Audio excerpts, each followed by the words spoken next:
once had the pleasure of listening to a guy who many years ago found himself in a position of authority in the country. And at that time, he had so many people just falling all over their feet to serve him, to be friends with him, to associate with themselves with him. In fact, his phone was always busy, both night and day. Everyone wanted a piece of him. And he recalls that, or even on his birthday, he received more gifts combined than any birthday he's ever celebrated in his life. People came with so much stuff, goats and cows and designer things and burnt offerings, just like the Roman times where the best gifts were brought to appease Caesar. But then he noted that when he was no longer in that authoritative position, well, guess what?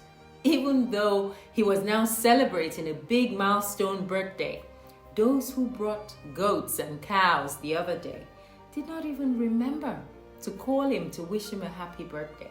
So, ladies and gentlemen, what is the lesson here? What can we learn from his experience? Lesson 1. It's a painful reality when you realize that it's your office of authority that people are always celebrating. It's not really you as an individual. And it usually dawns on you after you've left the office. Lesson 2, that everything is so transient. And so as you find yourself in that position, your time spent is a tenure. It's not a permanent appointment that would last forever. Which brings me to lesson 3, to treat people kindly like you're supposed to.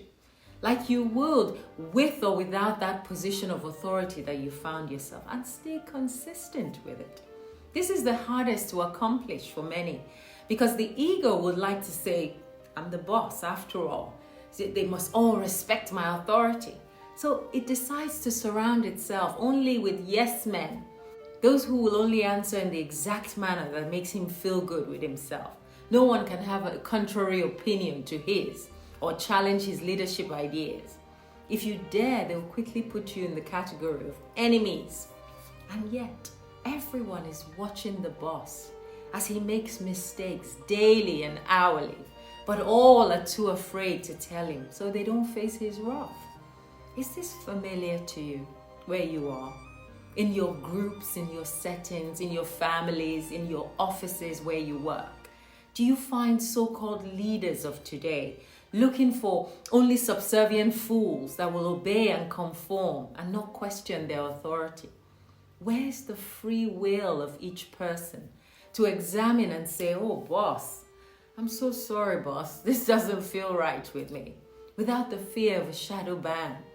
The same human beings who are urged to weigh and examine everything and not just fall for anything.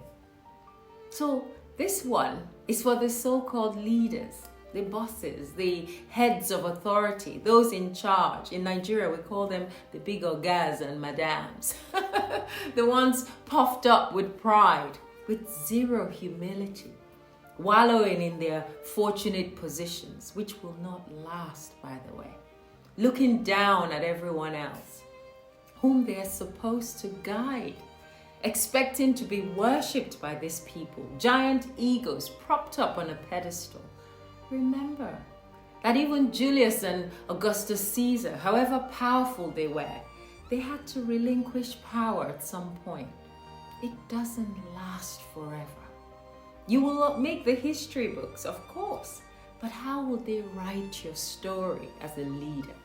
So no matter the position of leadership that you find yourself, whether it is the president of a big country, the leader of a church or a spiritual group, the head of the family, the CEO, the general overseer, GO, the managing director, the head of departments, even if you're the head of the small Boy Scouts group in your school, you will need a heavy dose of humility.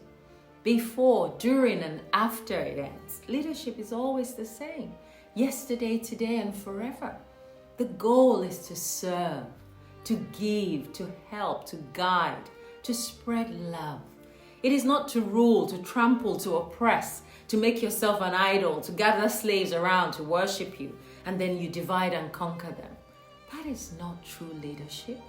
That is a true dictatorship, one that rules with fear and not with love. And anything and everything in the world will only survive and thrive when the basis for which it acts is with love. Everything we do as a humanity, whether from the highest position of power to the lowest level of society, we either do it out of love or out of fear. The love of serving and guiding those entrusted to us, or the fear of losing the power that we think we have. Why not be the way showers, the guardians, the good example, and lead with integrity? So if you find yourself in a position of power, I want you to remember two things: love and humility, because it doesn't last forever. And I promise you, there'll be no goats and cows and fancy gifts sent to you once you're out of office. So learn this well. Until next time, be gentle with yourself and those around you. Bye for now.